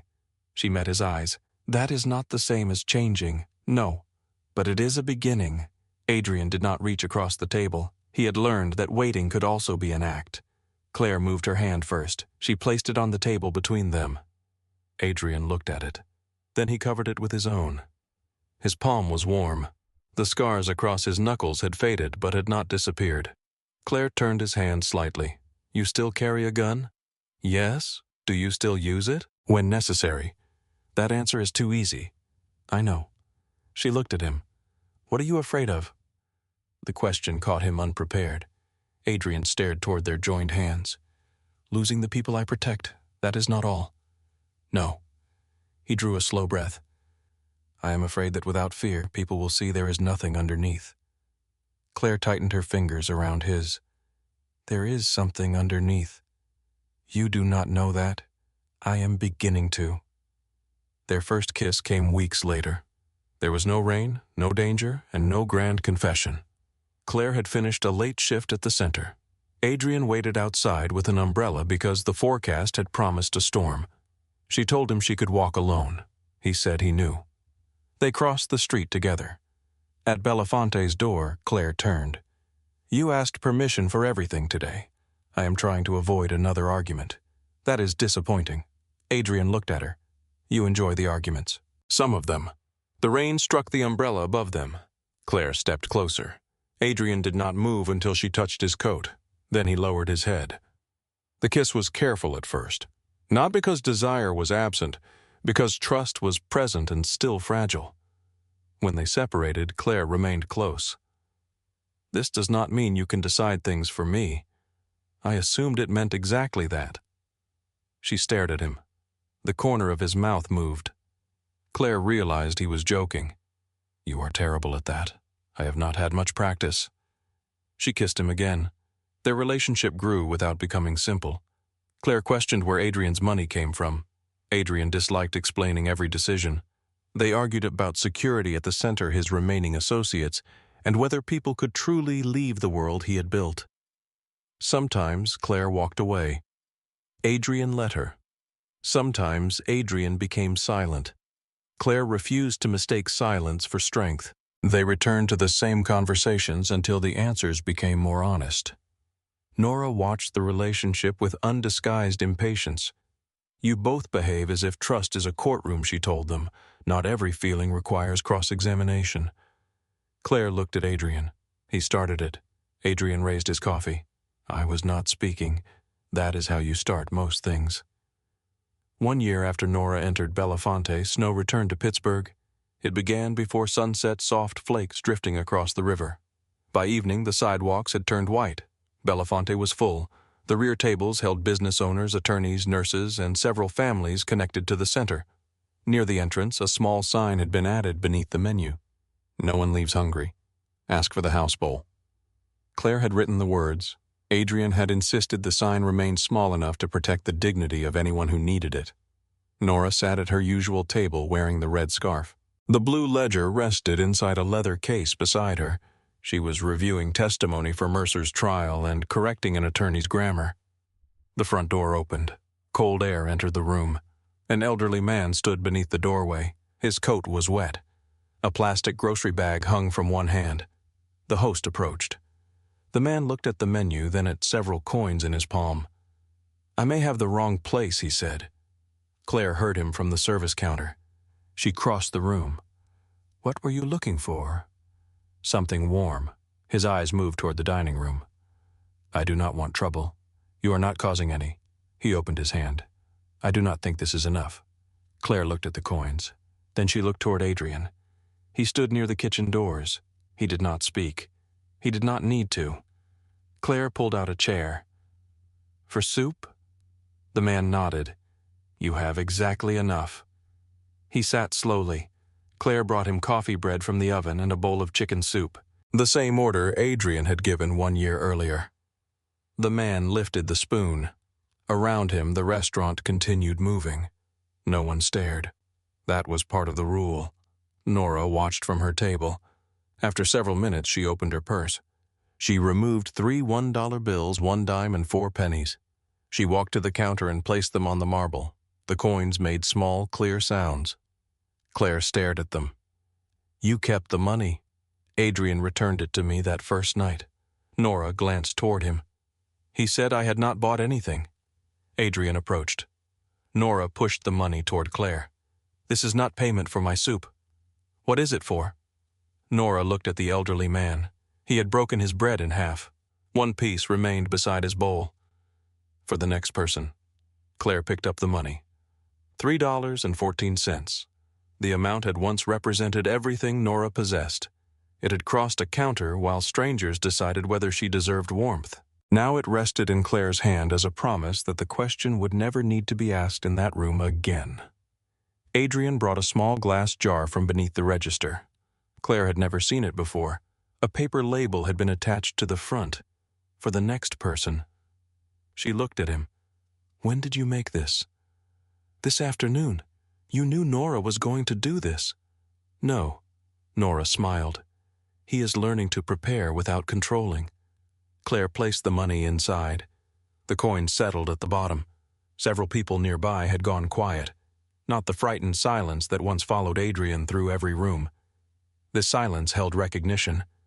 Nora returned to her table. The elderly man finished his soup. Before leaving, he approached Claire. I will come back and pay when I can. Claire shook her head. You already did. He looked confused. She opened the door for him. Stay warm. After he left, Claire stood beside Adrian near the window. Snow gathered on the sidewalk. Across the street, lights glowed inside the Whitfield Dawson Center. A woman sat near the reception window speaking with an attorney. A nurse carried blankets into a consultation room. Nora's voice could be heard correcting someone's report. Claire looked at Adrian.